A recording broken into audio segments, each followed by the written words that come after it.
Hey guys, welcome back to the Another Excuse podcast, where we chat to founders, creators, and self-starters about how they started and where they are now. I'm your host, Byron Greeley, and today's guest is James Pringle.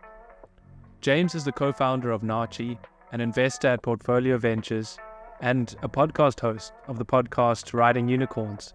As you can hear, he's working on a lot at the moment, and so obviously this is a wide-ranging conversation.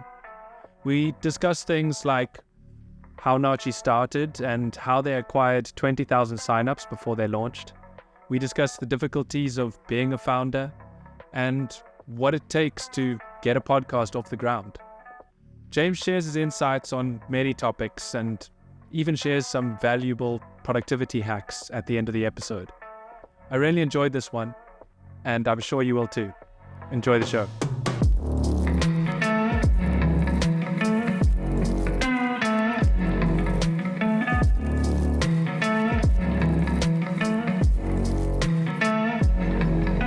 Hi, James. Thanks for joining me today.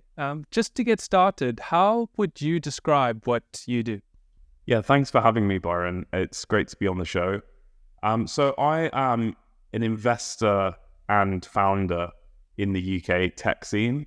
So my primary role is that I'm a venture capitalist, and I'm at a fund called Portfolio Ventures, where we invest in roughly 20 tech companies a year.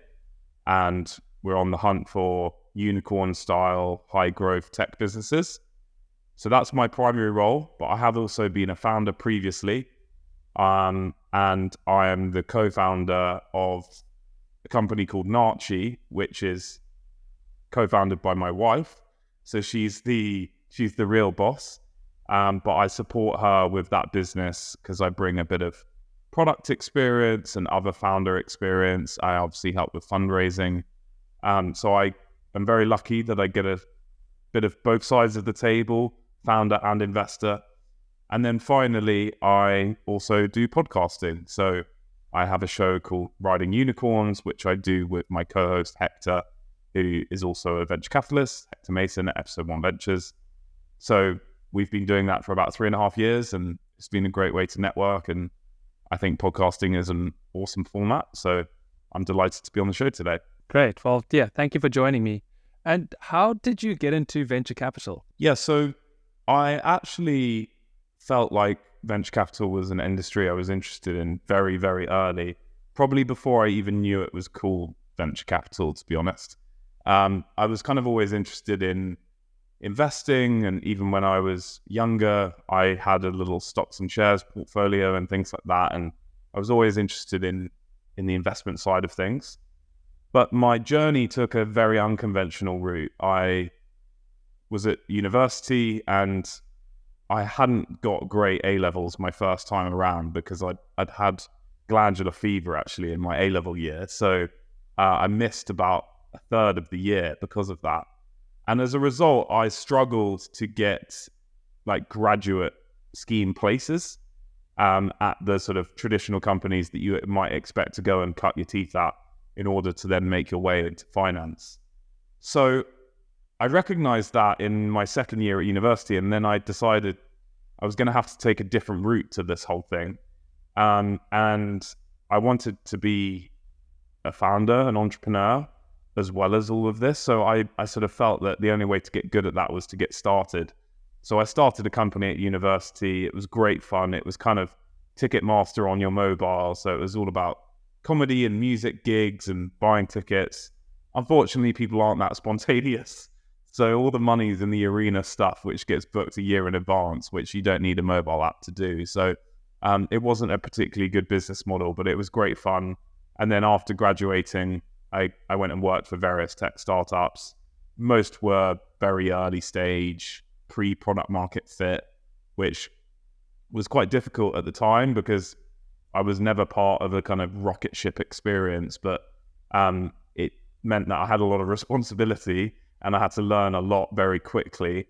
And so it was probably a good breeding ground for some of the stuff that I then went on to do.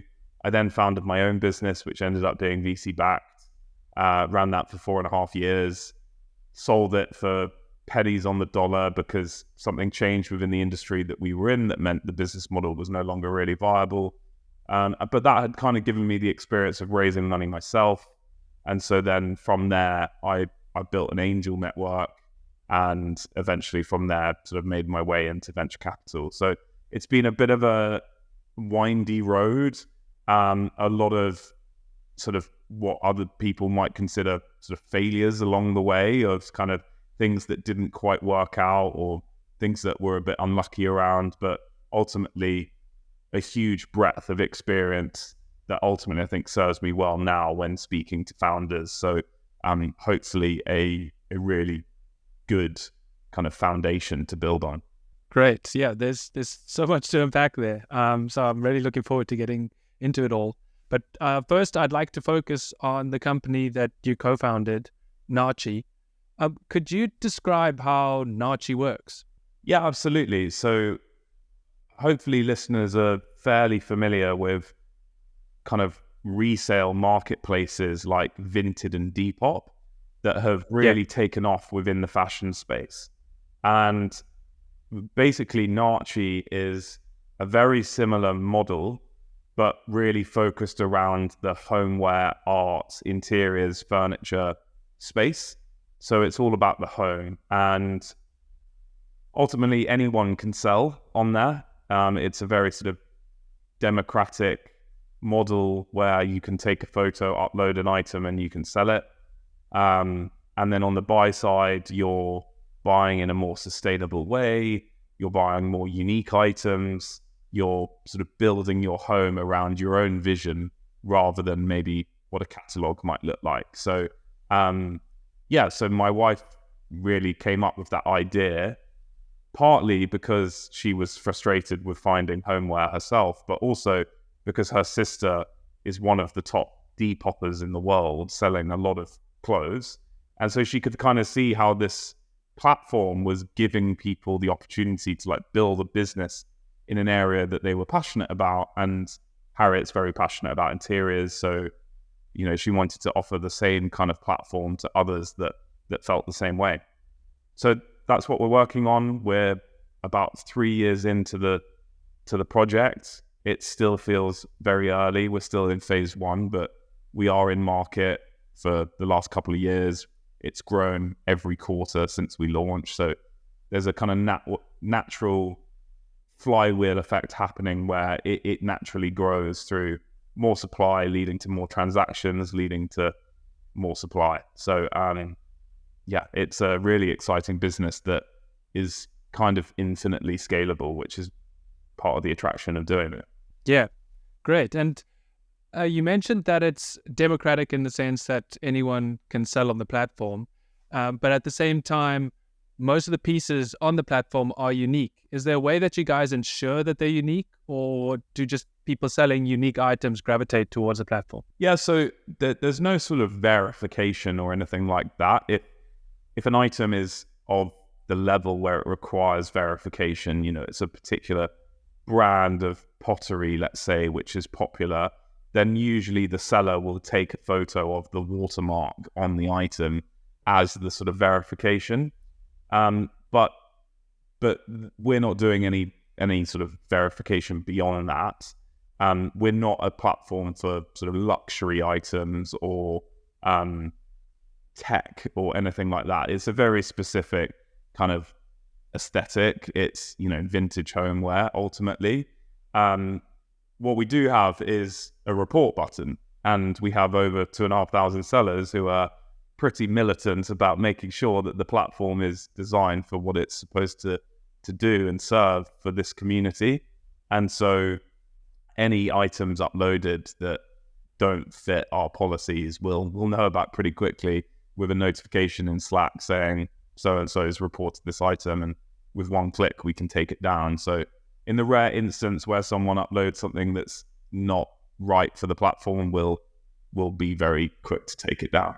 Right, that makes sense. And what makes Narchie different from other used furniture platforms? Yeah, so there's a few things. So firstly, we're mobile first, and it's a kind of shoppable Instagram style experience, which most are not offering. We also have our offer feature, which allows you to pick a price that works for you and submit that to the seller. But the main thing is actually that every sale, whether it's an offer or a purchase request at the full price, is always verified by the seller. And they know the county and country that they need to deliver for in advance. So there's this kind of double opt-in from both buyer and seller that's intrinsic to the product. And a lot of other marketplaces don't offer that. So that means that we have significantly lower returns, refunds, delivery issues, etc., than the industry standard. We also don't allow pickup. We think that some platforms do, and it generally leads to negative behavior, and it's not safe really for users to do that. We obviously have integrated payments as a result, so everything is very safe and secure. So it's probably the most clean experience for purchasing homeware in the market, and we think that's really important as consumers look for more sustainable options. We don't think that they need to sacrifice safety or trust or belief in the platform that's powering it. So I think that's a big part of our brand, is that kind of safe space to allow these transactions to happen. Yeah, that seems very important. And in the early stages, how did you guys go about acquiring new users? Because I feel like it's a chicken and the egg type of situation with the marketplace. Yeah, so this is probably a good chance to talk a bit about our experience leading up to launching Narchie. So I understand that the podcast is around the idea that you can always come up with an excuse to not launch something. So like, how do you make that leap? Well, we have some fairly unique context, Harriet and I. So firstly, I'm an investor and I know what it takes to raise money. And the most important thing is validating that there is demand for your idea. So we instantly launched a website where you could join a waitlist. So from day one, we were building a customer base. And I think it hit almost 20,000 people before the app actually launched. So how did we grow that list? Well, Harriet, her background prior to launching Narchie was all about growing sustainable brands. So she had been working in social media and PR and content marketing. And then about 5 years before we launched Narchie, she set up her own agency to do that. And she was helping other brands to manage their social pages and get press. And she kind of spotted this niche that the client profile was moving less away from kind of big conglomerate FMCG brands and much more towards smaller, sustainable brands that were founder-led and sometimes D2C. It was kind of the big trend at the time. And her agency just took off. It did really, really well. And at some point, she was kind of like, I'd love to be able to use these skills to grow my own business, rather than being an agency to these other companies that seem to be doing really well. And so there was this feeling of like, when the right idea comes along, she's going to be very well positioned to launch it and get some early growth. So those key skills were very important in the early days in building that waitlist. And then once the app had actually launched, hacky stuff at the beginning, like Instagram DMs to people that are already selling homeware online, asking people to refer people, bumping people up the wait list if they referred more people. We got featured in the Sunday Times on the day that the app launched. So again, leveraging Harriet's unique kind of profile as a founder. And then from there, it's mainly been kind of word of mouth and more press. And we've spent very little on any paid marketing. We're just getting to the point now where we are developing channels that can have an instant payback on ad spend. But it's very difficult when you're starting out. There's limited liquidity in the marketplace. and we had quite a low take rate initially, whereas we've increased that now. So we're in a much better position to actually invest in growth versus kind of just relying on the quality of the product, which is kind of what we've done to date. Wow, 20,000 signups before launch is pretty impressive. And you said that was all done organically, no paid advertising to get those signups? So it was mainly done through press. So we got articles about, the Depop of interiors and things like that in, I can't remember all the titles, but Cosmo, Sheerlux, Home and Garden, Country and Townhouse, these types of, good publications. And then the Sunday Times on the launch day was obviously a great way to kick things off. I think we sort of launched in private about 2 weeks before, so that with sellers, so that we had inventory on there. So it was kind of about building up the demand, and also we had to build an app. So, in that time of registering the company, putting together a small team, raising some money, we were building the waitlist whilst we were building the app. And I think that's a really simple message to entrepreneurs, which is you've got to use the time, the what other people might consider downtime, as like an opportunity to bolster an element of the business that you can control. So, whilst we were getting version 1 ready, we were very focused on growing that waitlist as much as possible. Yeah, and I mean, you've validated the idea with that many signups, but people also don't like waiting around for that long. I mean, everyone's patience sort of wears thin very quickly these days.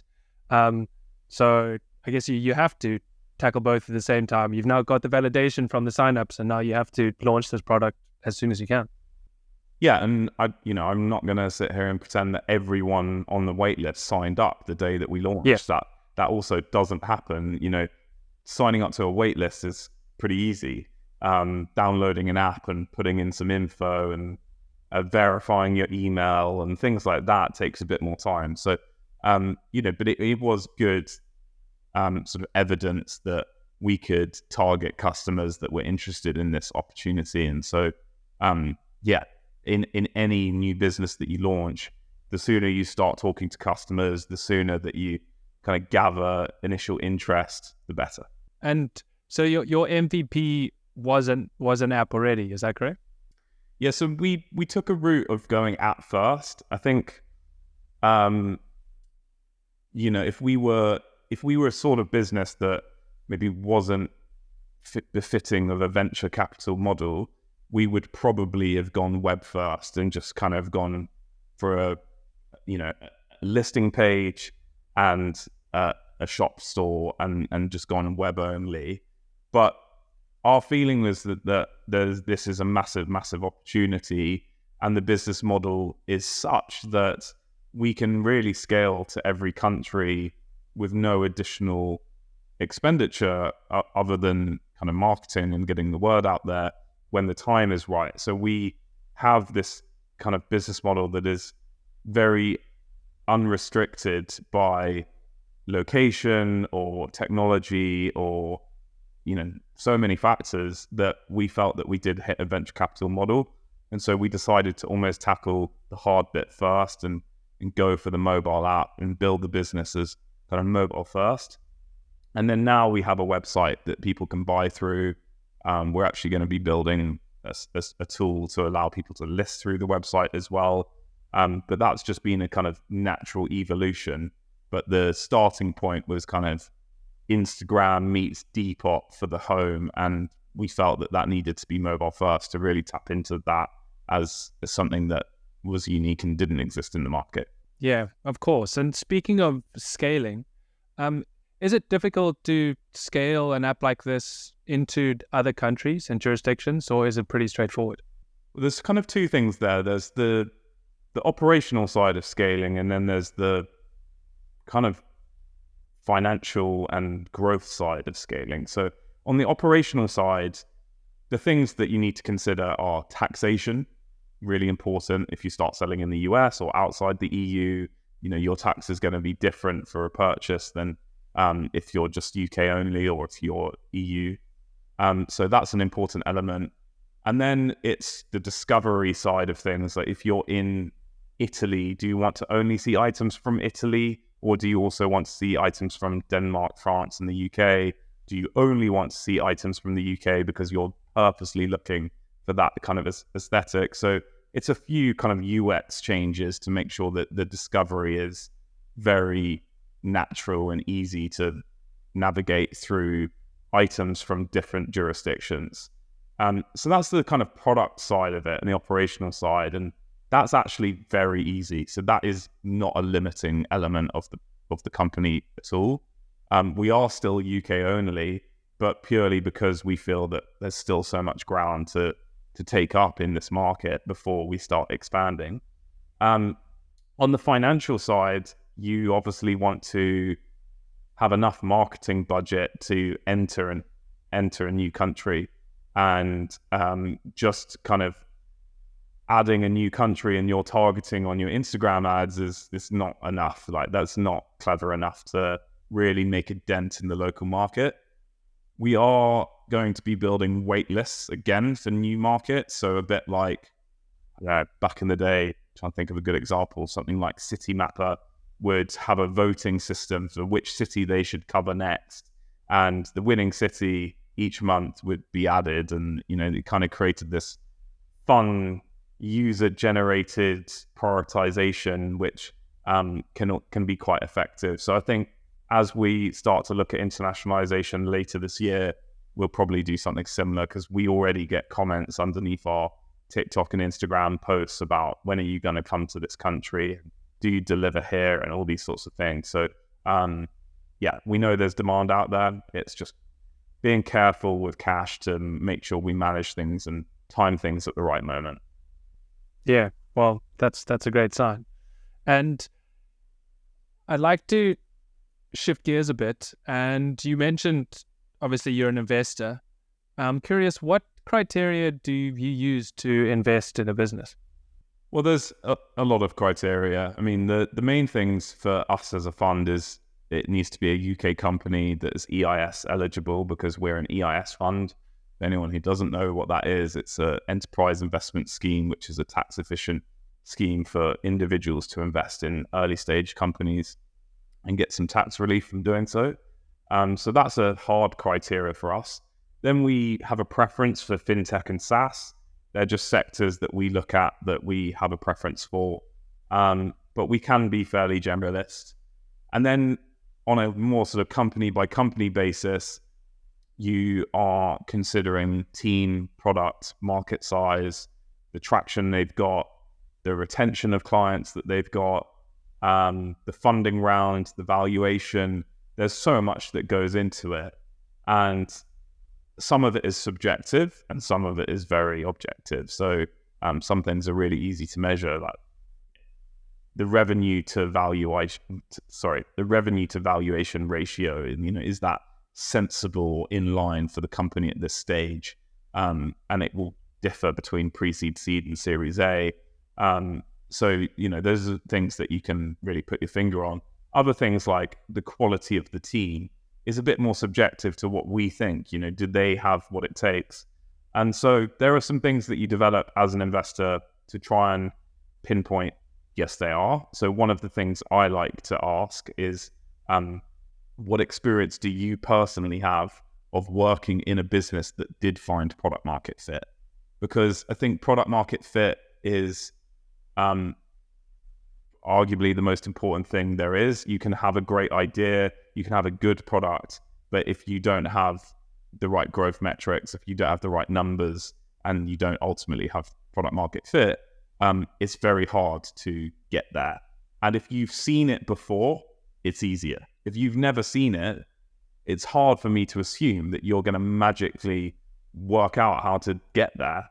Whereas if you've worked at a company where you've worked with engineers and designers and product managers who have helped you get to that point or been part of that journey, then you've got a better idea of what it takes. And so that's one area that I like to look at, is how good is this team at really getting to that point? Because at that point, it starts to become more kind of put money in, get money out type investing. Whereas the stage we invest at is great idea, great team. Let's give them some money to really get going. So we need to make sure that they're the right team that can get the product to that point where the more money they put in, the more, growth they're going to get. And ultimately the valuation is going to keep rising. And would you say the team or the idea is more important? So I think this is the sort of question where every company's slightly different, and it's a really boring answer, but like the market size is really important, the product's really important, the initial idea and vision is really important, and then the quality of the team is really important. So I think the most important thing is that this business as a whole has something that is really uniquely unfair, and they're going to dominate because of this one thing. It's better to be a 10 out of 10 team working on a 3 out of 10 market with a 3 out of 10 product at the moment than it is to be a 5 in each category. Because a 5 in each category is vanilla. It's not going to create a outlier type result. Whereas if the team is 10 out of 10, then, they could do anything. If the product is a 10 out of 10, then the team probably is pretty good. If the market opportunity is so massive and untapped, then maybe you don't need the most amazing product or team to do really well, but it helps. So, it's really about trying to find what is exceptional about this opportunity, and can we get comfortable with some of the things that aren't exceptional? Because no company is 10 out of 10 across the board in every criteria. Right. Yeah, that makes sense. And you mentioned that there's so many different criteria to look at when investing in a company. So this might be a tricky question to answer, but do any deal breakers come to mind when investing in a company that you would not consider investing in them if they had some sort of trait or did something in particular? Yeah, I mean, there's loads. There's being respectful, being quick to respond. There's little things within the process that you pick up as I like that behavior. They're fast to respond. So, this person is on it. They've got high energy. They're passionate. They're going to get stuff done quickly. If people are really slow or misleading with information or slow to follow up or those sorts of things, then the whole thing gets caught in a bit of treacle, and you're kind of is this how they run the whole company? But more sort of directly, I'd say, talking through the product and them not really being able to articulate the vision of why this is going to absolutely dominate long term. They've got to have that. And the gate number one in venture is can this be massive? And sometimes it's good to think, well, if this works, this will be massive. That has to almost be step one. The investors who backed Uber and Airbnb eventually, as we all know, is sort of famously took both of those companies a long time to raise anything. The question that investors should have been asking really is, well, if this does work, how massive could this be? And once people started to ask that question, they realized that this was globally relevant and globally scalable. And so it's important to sometimes be the optimist and think, well, if it does work, it's going to be huge. And it's also really important to work out, even if they do everything they say they're going to do, does that actually look like success? After 3 or 4 more rounds of funding, with that amount of dilution, with some struggles along the way, maybe a lawsuit, maybe a founder leaving, does this even look exciting? And so, it's important to know kind of what good looks like, and can this company even get close to that if everything goes well? So yeah, size of opportunity is absolutely critical. And you touched on it being important for a founder to be optimistic and for totally believe in what they're building. But do you ever come across founders where that almost gets to the point of delusion, where they fully believe in their product, but there's no way that would ever happen? Not really. I do come across founders who are so passionate that they get frustrated that others don't see it the way that they see it. And I don't necessarily see that as a bad trait. Frustration is not the same as aggression or incompetence or whatever else. It's generally actually from a very good place of like, I need this to change in the world, and I'm willing to do whatever to make it happen. I'm just getting frustrated that not everyone else is seeing it the way I am at the moment. But there is something in some healthy naivety. There is something useful in that. As investors, we get pretty good at seeing through what is healthy optimism and what is delusion. And you don't see that much delusion in the market, but every now and then you do. And you also get very good at picking through the bones of like a progress update of a company and going, well, is that actual progress, or is it kind of vanity progress to make it look like it is? So, we've just got a new proof of concept with this big corporate. Okay, well, how much are they paying you a year? Well, nothing yet, but it could lead to a 300 grand a year contract. It's like, cool. Drop us an email when you've signed the contract. Like that's kind of, investors are naturally gonna just sit back and wait a little bit in that instance. And that can be really annoying for founders, because founders will be like, well, I need the money to deliver the contract and blah, blah, blah. And you're like, it's not up to us to take that risk.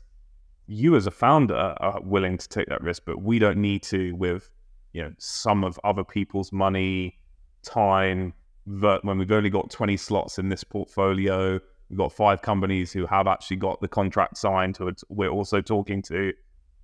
It's a highly competitive process, and it can be frustrating for founders, but it's just a harsh reality, unfortunately. And we try to deliver that in the nicest possible way to sort of say, look, this is really great and that's awesome progress.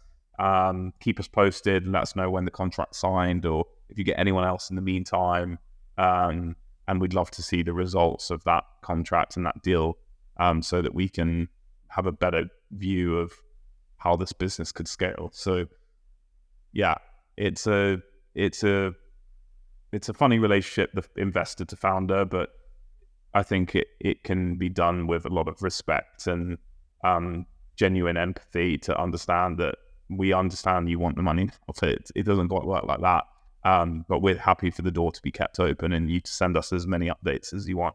Yeah, definitely. And what would you say is the hardest part of being a founder? The hardest part of being a founder? I think the hardest part of being a founder is probably twofold. The first is probably accepting that no one else will really understand, and I'll put in their care about how difficult it is. It's incredibly grueling being a founder, particularly of a company that requires funding. And most businesses shouldn't raise money.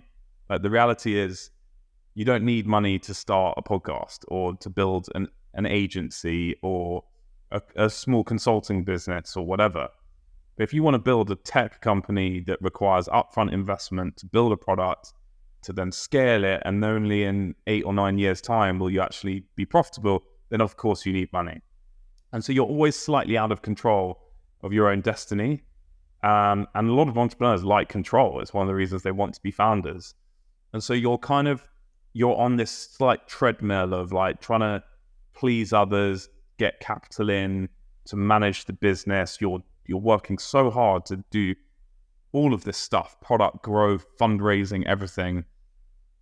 And it's hard. It's really, really hard. And no one else will really understand how difficult it is and how one email can ruin your whole day. Or it can also make your whole day. But it's really hard. So that's probably the hardest part of being a founder. On the more operational side, I'd say just HR, just dealing with people. So many people have to deal with, misaligned incentives amongst employees. Hiring great people can often upset other people within the organization. They feel like they're getting pushed out, even though it's a good sign that companies kind of leveling up and they could potentially learn from them. So like egos get in the way. If the company is successful, it goes through these whole like evolution of 3 people in a coffee shop to big office with neon sign on the wall and like 30 engineers, and it's a very different business at that point. And if it goes badly, you've got to let people go and replace people and underpay people and find cheaper options. And so the human side of even building a tech company is still probably the hardest. I think it's also where the founders get the most pain, because they feel bad that they have taken people on this journey, and it's not, you know, the sort of Silicon Valley utopia of what it's like to launch a startup and have beers at 4:00 or whatever. Like it's almost never like that. So it's usually very grueling. Everyone's getting underpaid. Things go wrong. It's stressful. People then blame the founders, even though, you know, they invented this thing, and they're doing everything to make it work. So I think it's where the most pain comes from. But yeah, I mean, every day is a challenge for founders across all sorts of different elements. Yeah, I'm sure. And with you guys having so much experience working with so many different founders, and it usually being normally the first time for a founder, maybe sometimes second or third, but are you guys dealing with some sort of like founder management at the same time when they're going through these tough times? Are you guys offering some wisdom? So, I mean, one of the misconceptions of venture capital is that every VC says we're value add, and then naturally most aren't. And that's because there's a slight misconception that value add is sort of running the company for the founder. And that's not how I see value add at all. Value add, basically, as an investor, you want to invest in the best people possible and get out their way, because you want to, you know, the people we invest in are far more capable, hopefully, than we are at building that business. So that's the ultimate leverage, is you're investing in these exceptional individuals who have exceptional knowledge, black book of contacts, product experience, whatever, to go and build a massive business. So to handhold them would be counterintuitive. The way you can actually add value is to be a real support to them. And that comes through just, you know, checking in, seeing how you can help, which companies can you not get hold of at the moment, who in our network can we help you with, spotting opportunities and sharing it with them.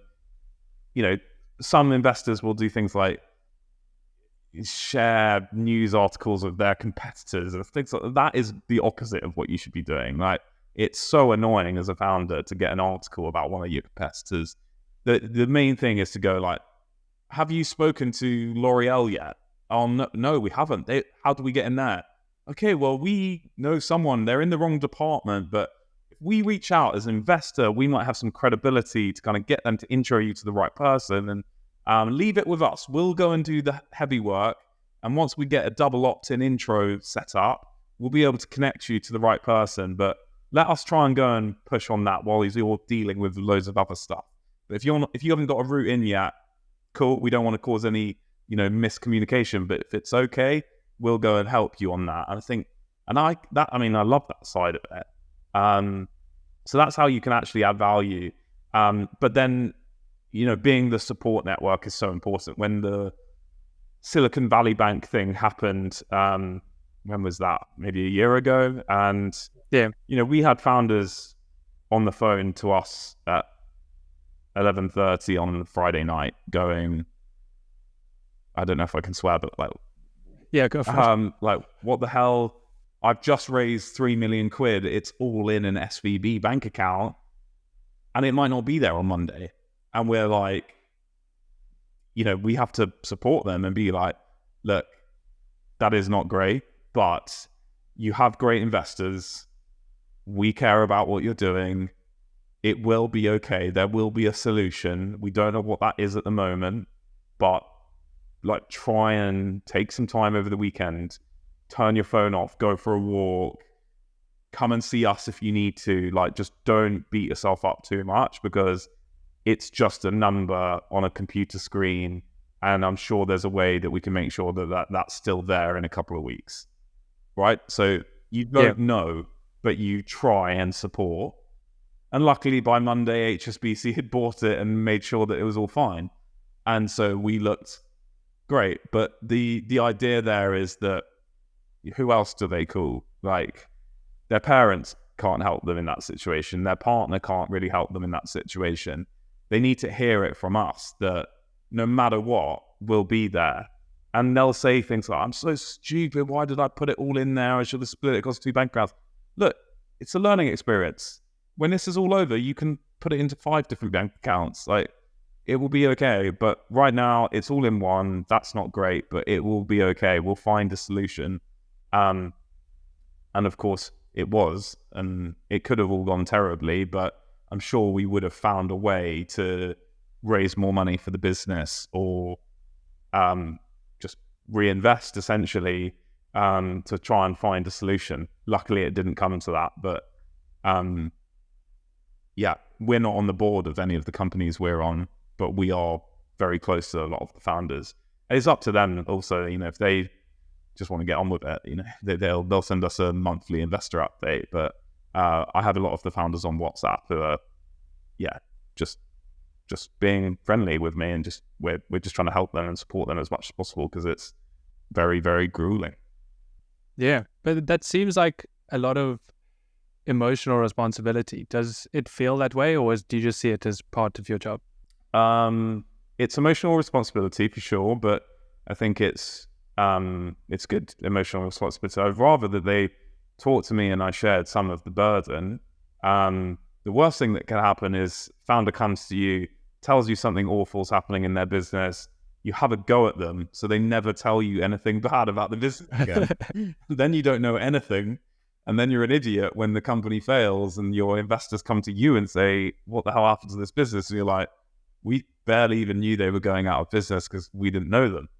That's not what you want. So I take the route of that, most of this stuff is not life or death. Let's be very sympathetic, empathetic. 99.99 recurring of founders are trying to do the right thing. There's actually, no matter what you hear about Theranos or whatever, there's very little fraud. Like, people are trying to do the right thing on the whole, and you've got to kind of back them and try and support them when things are going right or where they're going wrong. So I'd much rather that they did call me. I can help them. Most of the time we can help. So, and if we can't, we know someone who can. So it's so important just to have that communication channel open. And if that means you take on a bit of the burden, like, it's minute in compared to what they're going through. And if it makes them feel a bit better, then it's worth it. Yeah, that makes sense. And it'd be silly for me not to ask a few questions about podcasting, seeing as though you have a successful one called Riding Unicorns. I was curious, what caused you to start the podcast? Yeah, so I started in October 2020. So we're about 3.5 years since we started. I think we've done about 175 episodes, something like that. And initially I started it because I am a believer in content marketing. I do believe that people buy into stories, and the more you can share of kind of your own story, the more people will kind of feel like they kind of know you and feel that you're part of their network and things like that. So I've always kind of held that belief. And when I was a founder, I used to do quite a lot of LinkedIn posts and things like that. Now you have to be a bit more careful because you're part of a regulated fund, so you don't want to seem to be like promoting too much. But I do believe in content and sharing and knowledge sharing and things like that. So it came from a sort of place of I think podcasting is a great format. I can be consistent with it. All content should be about consistency, because I'm sure people have told you when you were starting this that, like, aren't there loads of podcasts? Don't like most only have 6 episodes or something? You're like, yeah, and I'm going to be the person that doesn't give up after 6 episodes, because it's not about how many people listen in the first 6 episodes. It's about how that compounds over the next 10 years and what that could actually lead to. It's increasing my surface area of luck. So I went into it with that. I didn't really know how long I'd do it for or how it might evolve. I started it on my own. Hector was one of the guests in season 1. I think he was number 4 or 5 episode. I decided to invite him to join me for season 2. And I think the best thing about it has been the personal side of the networking. The quality of relationship of the guests I've had on seems to get better and better. And there are people that are like real parts of my network now that would otherwise have had no reason to talk to me, essentially. That, you know, neither of us are selling something to either of you, but they're important parts of the network now. And a little example I'll give is that Johnny Klein was a founder, and he came on to talk about how he just sold his company. And then he sort of, with a twinkle in his eye at the end of the show, he said, I'm working on something new. And Hector and I were like, oh, cool. Good luck with that. Thought nothing of it really more than beyond that. Anyway, about a year later, we both invested. I think both of our funds invested. So we angel invested and our funds invested, obviously with a lot of transparency around that. And we got to see that deal off market, essentially. I think we committed as angels before basically anyone else had seen it. And they're doing really well, and he's an incredible founder. And I just love Johnny. I think he's so incredible. And we kind of knew of each other in the industry, but until we did the podcast, we weren't like connected. And from that moment on, we were, and then that led to other things. But then there's also been examples of people where, you know, we've had someone on, again, neither of us are selling to each other, but I'll drop them an email and say, hey, I don't suppose you know of anyone building this. Is there any company you've seen that does this? And they've got great knowledge and network themselves. And so they'll come back and say, hey, yeah, actually, there's this, you know, African fintech doing this thing that you're looking for. And I'm like, can you intro me? And they're like, I'm already an investor. Of course I can. And you're like, how the hell would I have known about that business without that connection? So the personal side of that is been incredible. And it's been amazing to network like that. And then more broadly, it's just like venture is often about visibility, is people thinking, who am I going to send my deck to today to try and raise some money? Oh, I've listened to a couple of Riding Unicorns episodes. I wonder if James will take a look. And sadly, we have to say no to a lot of stuff, but I still want to see it. I want to see as much as possible. So we don't expect people to listen to every episode by any means. We're not that type of podcast. What we want people to do is go, they suddenly see a post in 3 weeks' time and they go, well, you're still doing that? Oh, shit, you actually interviewed all these people. I haven't listened for 6 months, but you're still going. That's incredible.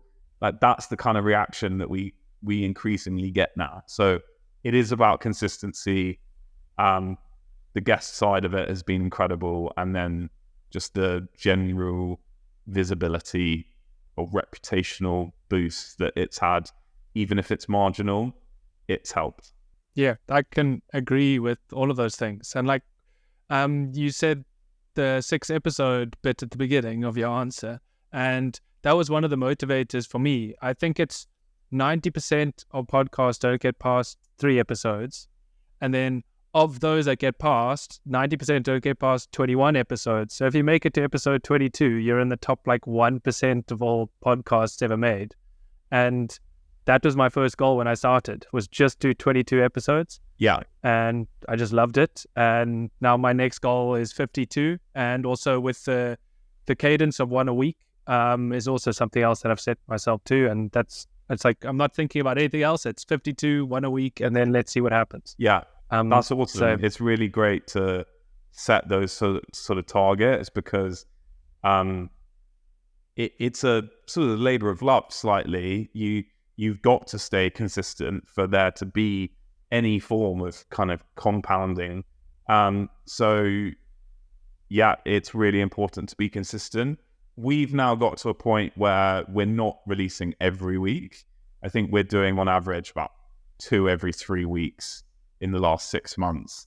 But the only reason for that is because we've done quite a lot of the sort of obvious members of the UK tech scene, and we're now just being quite disciplined about who comes on, how we structure it. Hector and I are both busy, so it's just about we're VCs that podcast, not podcasters that VC. So it's important to get that balance. But in the early days, we were the same. We were, I think 2022, we did 1 every week. Like it had to be that level of consistency for us to kind of break through from you do something on the side to you got riding unicorns, guys. And so we've hopefully got to that point now. And also I find the meeting new people and the networking side of things also extremely valuable. Like I'm having this conversation with you, which is amazing. Yeah. Would you recommend podcasting to others? Absolutely. Definitely. It's the easiest format, I think, to be consistent with, because you can do it sort of from anywhere. Obviously, having your setup is great, but you can actually kind of do it from anywhere.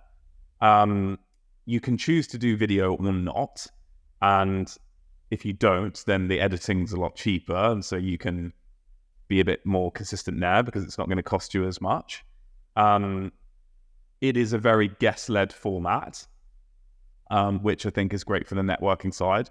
But equally, you can just start a topic about, hey, I'm doing my coaching qualifications for rugby. I'm going to start a podcast about my journey through that. And along the way, you'll probably meet more rugby coaches and learn a lot more from kind of doing that. So it's sort of like forcing yourself to commit to something, I think, is a healthy thing anyway. But yeah, I think the consistency side is critical, and podcasting, I think, is got a lower barrier to do that. And then it's about sticking with it, but 100%. And we're talking about business today, and my podcast is also a business podcast. But one day I would love to do a non-business podcast. I'm absolutely fanatical about sport. I follow so many different sports. I am doing my coaching badges for my football licenses. So I'm in the process of kind of going through the UEFA kind of football coaching qualifications. And I have thought about doing a podcast around that. But, there's, as humans, we all have various passions and interests. And I would love to do something not related to venture as a podcast format in the future. It's just kind of picking your battles, because I'm already spinning quite a few hats with PV, Narchie, and riding unicorns. So maybe one day in the future. Yeah. And how did you guys grow your podcast? This is a great question, actually. And so I'm happy to talk about kind of what we do. So we use Riverside as well. We also use Buzzsprout for hosting, which means that you get access to all the feeds. So when you publish through them, it appears on Spotify, appears on Apple, everywhere else you would expect it. So that makes distribution really easy. And then what we've done is we found a little bit of a formula. So we do get guests to promote the show where possible. It's optional, but we would be annoyed if someone didn't do it. So we've kind of found the right tone to get them to help promote it. And often it will be like a comms person at their business, and so you'll get the company doing a post, you'll get them to do a personal post. So it's like getting the right sort of messaging around that to hopefully make it feel really easy for them to do and something that they want to do. And then we found other little really manual hacky things to do. Like if we interview a venture capitalist, we'll go through their portfolio and see who we're connected to at their portfolio companies. And we'll message them and be like, hey, we've just had Denise on the podcast. She's an investor in the company you work for. I wondered if you wouldn't mind giving it a like to kind of help spread the word. Most people are nice. Most people are going to be like, yeah, of course. Like we're tagged in the post about our company being invested in by this big fund, it's kind of good promotion for us as well. So we'll do that, and then we'll message all the other partners of that fund and get them to like it. If it's a big unicorn company and we're interviewing the founder, we'll try and connect with a load of people that work for them and then ask them to like it, so that you kind of get the company rush effect behind the post. We ask people to put it in their newsletters if they have newsletters. Most people do have a newsletter. If they're a company or a fund, they've probably got a newsletter. So make sure that they're using their channels appropriately. Unfortunately, there's no like scalable sort of promotional way of getting your podcast out there. But there are kind of human ways where you just like ask people to do a nice thing and kind of get behind the show. And then we also, spam people on WhatsApp, hey, look, I thought this might be of interest to you. But we try and not do that too much but in the early days I did. I mean, I had friends literally message me back and go, I fucking get it, you do a podcast.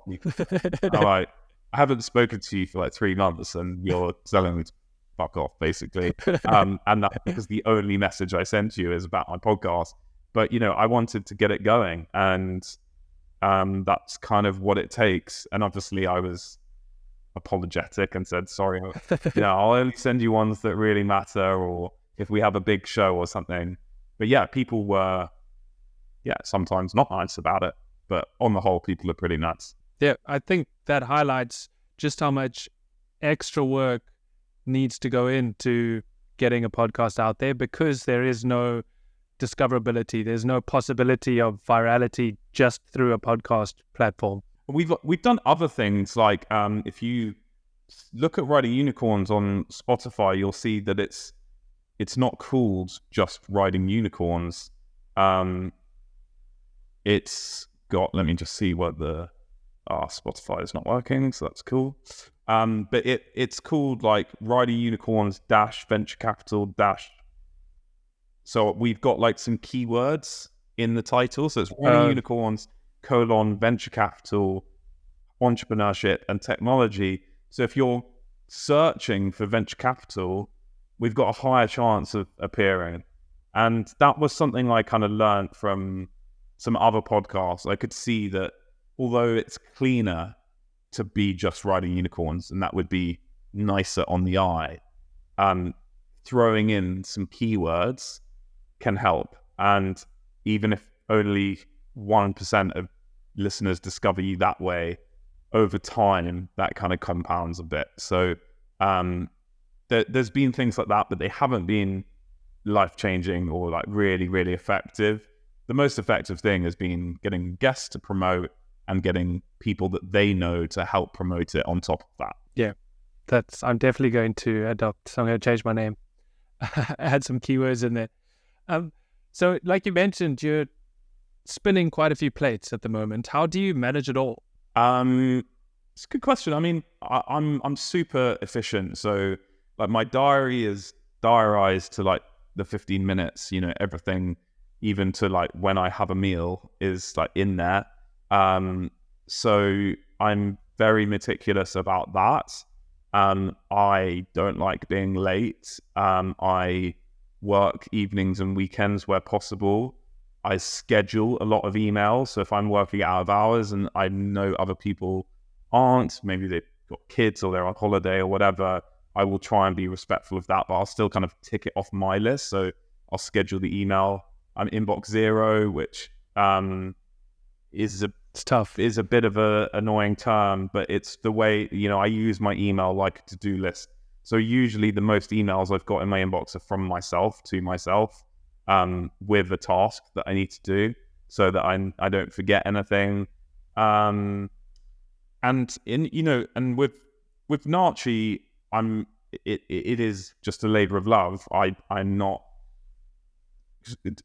super involved, but I try and spend as much time on it as possible within reason with Harriet. And sometimes that's just talking to her about her day like a normal partner would with their husband and wife. But I'm actually talking to her about what can I do to help. So that's quite nice. And then the podcasting now takes up almost none of my time. It's just recording and doing those kind of like distribution messages. The rest of it's done by an agency now. So we've got to that point where we've done enough episodes that the social media, the episode covers, all of that sort of stuff, even the editing style is pretty templated now. So we can afford to offshore it. So it's a lot cheaper because we've got so many examples of what good looks like. Whereas in the early days, I was paying head of content in the UK, and that was quite expensive. Somehow I always found sponsors to kind of cover that cost. And now with it being cheaper, I don't bother because I don't have the pressure. But that's also meant that I've got more time, which is important. So I guess it's just about very clear weekly structure, very clear, like, what is the priority today? You know, people say, how do you be more efficient? Write down the 3 things you have to complete today. That sort of thing is like how I run my inbox. It's like, these are the things that need doing today. So I try and stay on top of that. And then the other thing I do is I take 1 week a quarter. I have what I call like a staycation week, which means I'm just at home and I am working, but I don't have any meetings or calls. And I find that to be an amazing mental reset.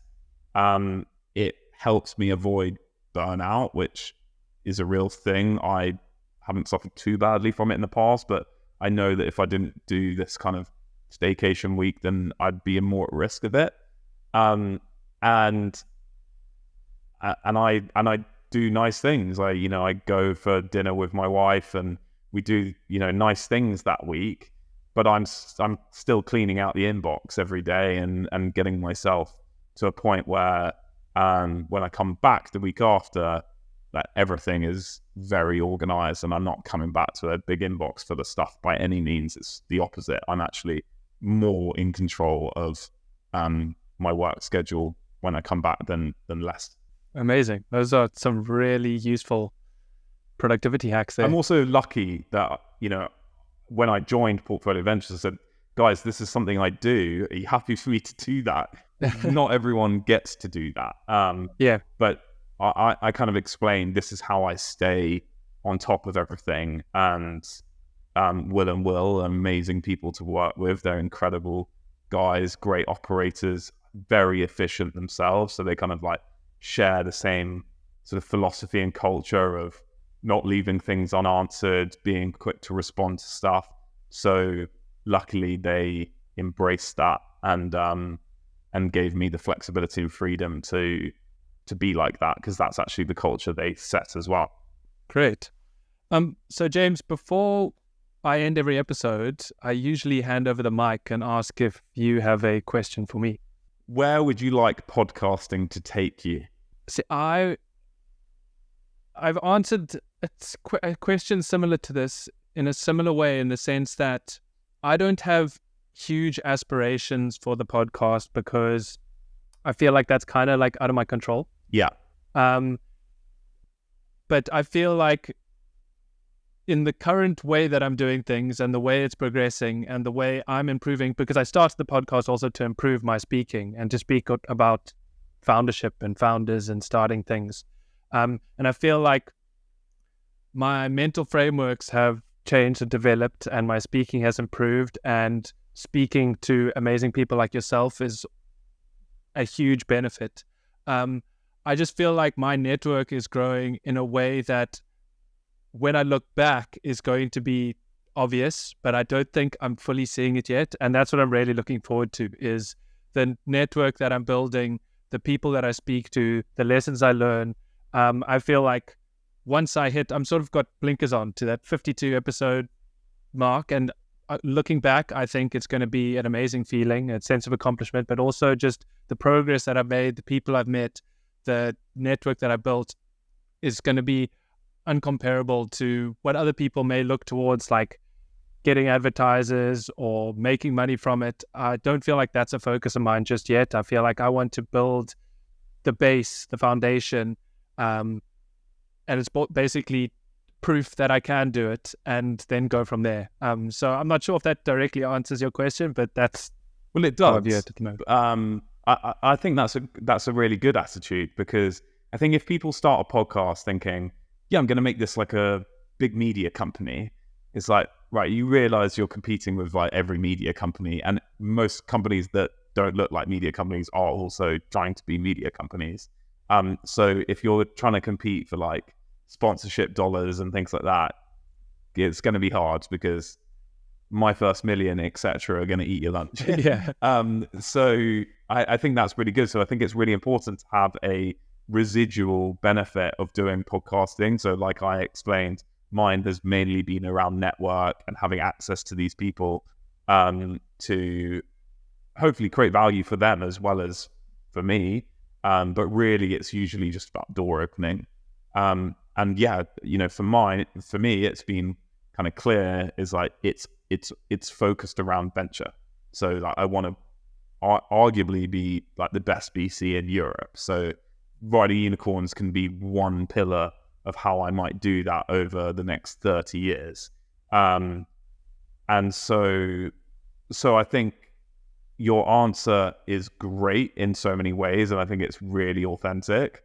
But I think that there's probably something that you can go, well, if it helps me get to this, then that would help you go from 52 episodes to 520. Yeah, I agree. Definitely need to give it a bit more thought. But thank you for joining me today, James. I really appreciate you taking the time. I really enjoyed this conversation. If people want to find out more about Narchie, Portfolio Ventures, you, or Riding Unicorns, where can they do so? Yeah, so obviously Riding Unicorns, just search on your favorite podcast platform for the podcast, and give us a listen. For Portfolio Ventures, if you are a startup in the UK building a scalable tech business and you're raising a round pre-Series A, please get in touch. My email is on my LinkedIn, but it's also just jp@portfolio.ventures. And then if you like homeware, or you need some new champagne glasses or a decanter or a coffee table or anything like that, please go and download the Narchie app. You get £10 off your first order if you purchase through the app. And it's just a very seamless experience. Apple Pay, Google Pay integrated on iOS and Android. So yeah, just go and search for us. It's Narchie, Narchie. And hopefully you can join our community of people as we grow a big tech company in Europe. Awesome. Thanks, James. My pleasure. Thanks for listening. I really appreciate you making it all the way to the end. I hope you enjoyed the episode. One more quick reminder before you go. I have a weekly newsletter by the same name, Another Excuse, where I cover 4 topics: something that has changed my perception, a tool that could be useful to you, content that is actually worth consuming, and a concept that I try break down and explain. If this sounds of any interest to you and you need a kick up the arse, then you can subscribe at the link below. Thanks for joining me again, and I'll see you next week.